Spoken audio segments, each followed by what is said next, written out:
Students, the next experiment is about the simulation of 1 kilowatt solar PV powered DC to DC boost converter under open loop condition.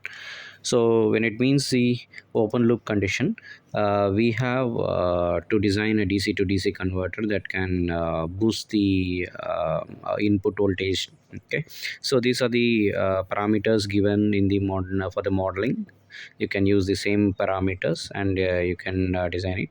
The duty cycle is about from 10 percentage to 80 percentage. You can switch the duty cycle from 10 percentage to 80 percentage, so that you can get different values to be on. And these are the tabulations that you have to tabulate, finding out input and output parameters.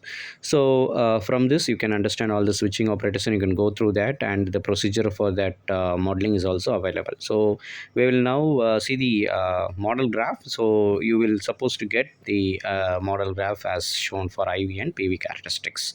So followed by, now we will switch over to the MATLAB modeling. I will explain how to design the DC to DC converter for these points. So you can see the circuit diagram. So this is the basic circuit diagram where you have a PV module, and you have the inverter having an inductor in the first, and then you have the DC to boost converter, and you have a load. So with this you can be able to design it. So these are the components that is required: inductor, diode, capacitors, and resistance. So we'll see how we can connect this, and we'll get that informations, right? So you can open a blank workspace, and in the blank workspace you can drag and drop all the components from this library that usually you do. So this circuit, you can see that you have an inductor, you have a switch, you have a diode, capacitor, and the resistance. So we can drag and drop all the components that is required, and then we'll start to connecting. So coming to this we have a sim cap. So under sim cap you can open the electrical. So in the electrical you have specialized power systems, and you can drag you can see the different components, right? So first we'll see what we need a source. For instance, I'd like to take the DC sources first in order to explain you how the DC to DC boost converter works. Then we will replace the DC converter with the solar panel in the next requirement. So the passive component will take the RLC series branch from the passive component, and and also the RLC series load. This is for especially for the load. And then you will go for the power electronics, where you can find the MOSFETs, and the even the diode. So we'll find where is the MOSFET. Yeah, it's here. So you can drag and drop the MOSFET. You can see the drain source, and we will also take the diode. So almost most of the components have been taken. So let us check. We require still few components. Yes, for the measurement, current measurements, which is the ammeter, and then the voltmeter. So there's a voltage measurement. Got it. And this power GUI for the making the system to run. So, and next for the to measure the scope, we'll search the scope from the library, and also the display. So display, where you can see the values, and the scope you can see the graphs. So just scroll down, you'll find a display where you can connect it. It's somewhere here. Yeah, you got it. This is the display. So now we are almost ready to connect. So we'll close this library. If we need it, we'll take it out. Okay, so we have the source. Let's see the diagram. You have to the source, we have inductor. All this is the structure. So you can also cross verify what we are doing it here. So this, I'll move these components. So now we'll connect. We need an inductor, so we'll just replace the value by inductor. Later on we'll change the values. You can also resize the components, as I do here now. Now I'll connect it, connecting the inductor, followed by you have need the switch. So there's a MOSFET switch. We will and so first I will keep everything aside, and we'll just put a space for. Nice. So this is a MOSFET. To turn it on, Control R, you will find you can turn the components. So that will be convenient for you to connect. So now the inductor end is connected to the drain, and we don't want the measurement plot. Then you can uncheck this, and you'll find only the source. So you can connect the source. You can please adjust as it you want. All right. So this is the first part we have connected, and followed by we need the diode to be connected. So yeah, diode is here, so we'll take the diode, and for the diode also the measurement port can be replaced, and uh, we'll connect it. So connecting to this branch, and followed by this we require the the capacitor. So I just took the another copied up and I have the kind of capacitor. So this is the capacitor that is connected now. Yeah, now we have connected the capacitors. All right, so then we need the load. So to connect the load, I'll again rotate this. As of now, we will connect the load here at this terminal, the parallel to the supply. So the capacitor not connected, I'll just fix it out, and then I'll take a branch and then I connect it. So now everything is connected here, and we will require the measurements to be done. So for voltage measurement, we need to connect parallelly the voltmeter. This is for the input voltage, and we will also measure the output voltage across the load. So the output voltage is measured like this. We are connecting the voltmeter like this, and also we will have to measure the current. So since it has to be connected in series, I just removed it, and now I am connecting the ammeter for the input current to be measured, and followed by we need to measure the output current also. So to the load, that to the branch to the load is we have to fix the ammeter here. Yes, now it is connected. All right, yeah, this is now fine. We have almost done. Some of the values we'll check. We'll keep it as 120 volt, and the inductor is 100, I think, yeah, 100 micro ohms, micro henry. So it is, we'll drop it as value as 100 e minus 6, so it is micro. And the diode, just want to remove the unwanted, it's not unwanted, it's like we don't want these things right of now. So I'll replace the value. We can, since it is a resistance, I'll try to put it out as 0, and for the capacitance it is 0. The resistance, let us put it as infinity, because if we put 0, it becomes an it becomes a problem. We cannot use it as a component.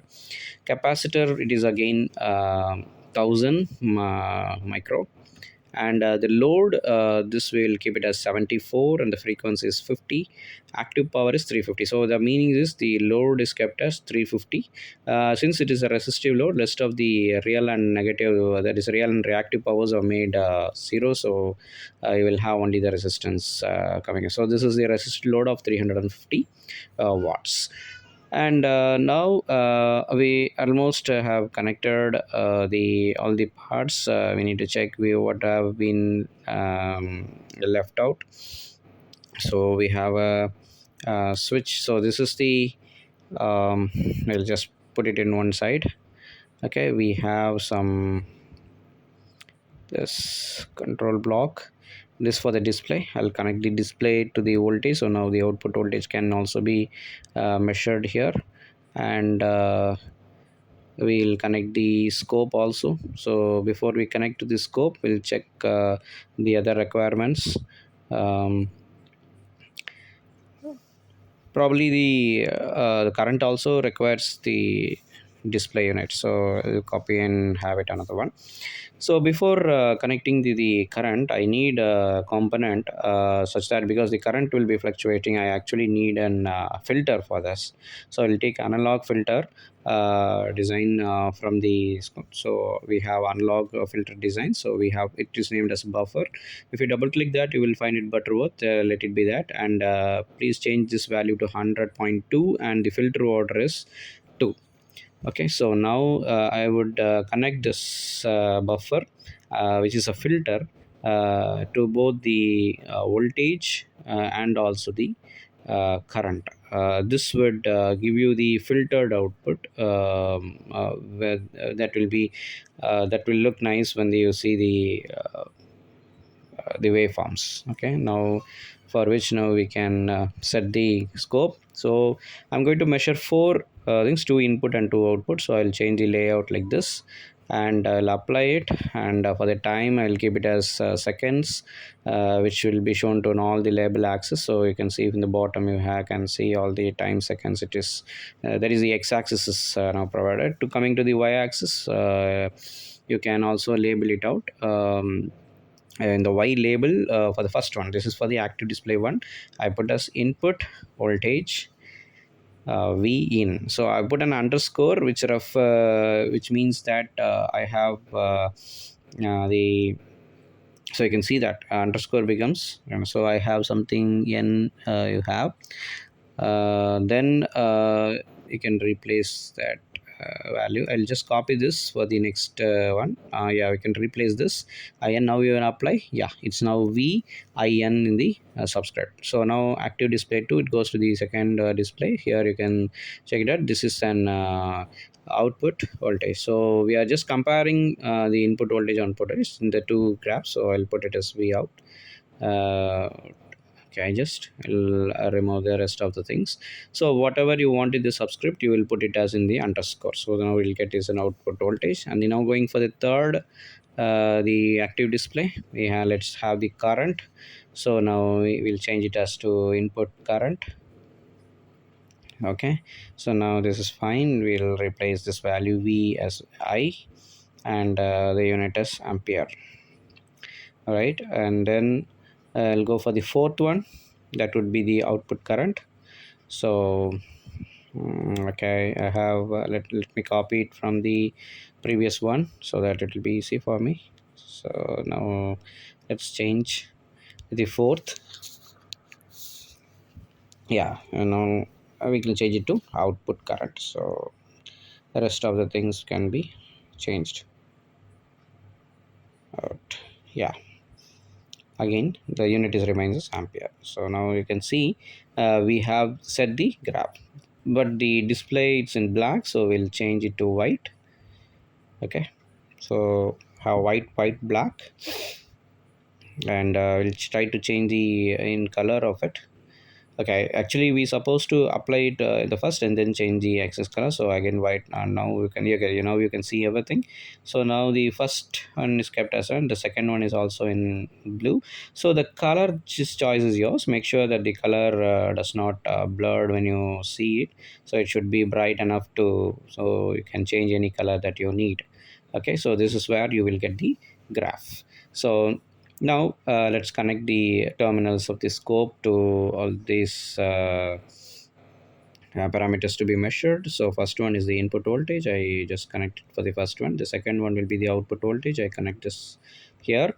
And the third one is the input current and the output current. So when you take it right after the buffer so that you will get the filtered output from here. All right, now it is connected. Then the parameters, that is the that you want to change, here you have the, yeah, we are left out with some. Let's check what are we left out with. Okay, the power GUI right now will change it to discrete, and we will keep the value as 1 e minus 7. Okay, so that will be enough to get this. So this is the calculated the simulation time that you win, so you can maintain the same thing here. And the we'll configure parameters, we will just change it to the different variable type, and that is to OEDE 23TB, so that you will change it, so we'll get a better output on this stage. And we are left out with the switch pulse. Okay, so we'll change it for the pulse. So we have a pulse generator, search it for the pulse generator, I'll rotate it for my convenient, and then I'll connect the pulse generator right here. And to the pulse generator value, we have to quite change these values, the period and the pulse width. So let us see what is given here. Probably we have the 25 kilohertz is the switching frequency, and the duty cycle is between 10 to, so we'll change it to the period as 25, it's in seconds. Since it was in frequency, I'm just changing into seconds, so 1 divided by 25 kilohertz, so E3. All right, so close the bracket so that this one gets fine. And the pulse width, I'll keep it as 30 right now. Right, so I'll go to the simulation part we have set. So duty cycle, you can probably change it whenever it is required. So now I have kept it as 30. All right, so this is You can check it again once. Yeah, it is well fit. So now it is ready to get simulated now. All right.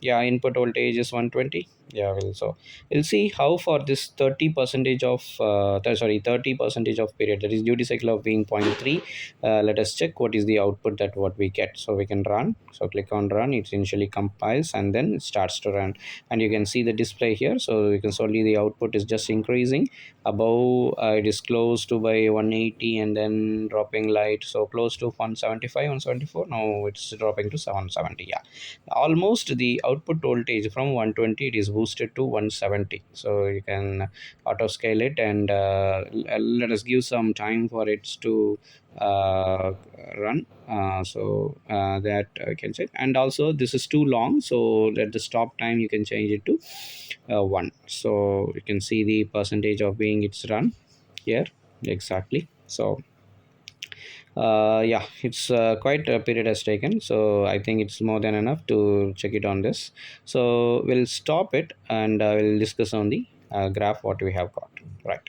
So auto scaling it, so you can see how the input. So the input in the first one we would be able to see that it is in 120, and then we have the out yeah, this is the input one and this is the output. So output, you can see it is by close to 170. So this is slightly boosted for the zero point 0.3, and you have see the input current, since it is not filtered, you can see fluctuations are close to 15 amperes, and the output is about 10.8. So where you can see the power has been maintained. So the for the input we have 15 amperes, output we have 8 amperes. That is, the current is decreased because the output voltage is increased.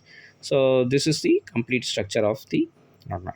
So also, well, like if you want to check how why this open loop is not control, like open loop, how it is well satisfied, let us now to replace the DC supply with an controlled voltage source. So what I'm going to do is I'm going to change the input voltage and check whether my duty for the duty cycle of zero point 0.3, what is it going to be the output. So whether his output is going to be fixed or going to change. This is just to verify whether the open loop system will be convenient for us to send. So this is taken. I'm just taking a constant so that I'm connecting it to the source. So whatever the value in the constant I give, that will be the input. So changing the source type to DC, and now we have, and during the runtime I don't want to change the input voltage was from one some the value. So I'll put it as the knob. I'll use a knob here. So you can use any one of the knobs. So I have just used this knob, and just have to link the knob to the constant. So only then when I change the knob, the values in the constant has to be changed. So we have find the connect terminal, just click on that constant, you will get it. Just select that and you press an enter. So now the knob is connected to it. So whatever the value you change in the knob, you can, so fixing to maximum to 200, and auto that you can change it to any value. So it gives an interval, maybe even 10, 20, 25. Okay, now you can see the knob can also be adjusted. So as you adjust the knob, you will the constant value adjust. This can be done even in runtime mode also, right? So now with this knob value, we'll fix it to 100, close to 100 right now. And for the 100, the fixed pulse width is kept as 30, and just will run now. As we run, we'll see what happens. Okay, it's not running. Again click run. Yes, it's now working. Started. Yeah, the voltage is slightly getting boosted above 140, 150 it has come. Yeah, we have kept the input as 100. For 100, 30 is mean. Now we'll slightly increase the input to close to some 120 or something. Yeah, now the output is also changing. So as we, for the fixed 30 or the zero point 0.3 duty cycle, whenever you change the input, the output is also getting reflected. So here the output is not controlled, in fact. So this is to verify, like if you use a solar in front instead of a DC source, whatever the input fluctuation is there in the open loop system, your output cannot have a fixed output, fixed value. So now you see the graphs. So in the graph, yeah, auto scale it. Wow. Yeah.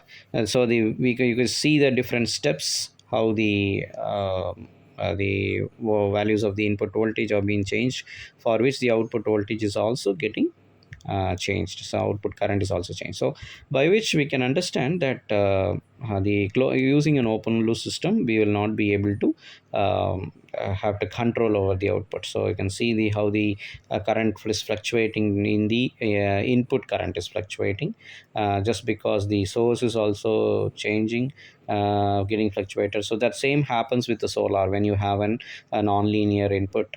So that's why we need a closed loop system. Okay, so this is the ones, and you can also design the same way.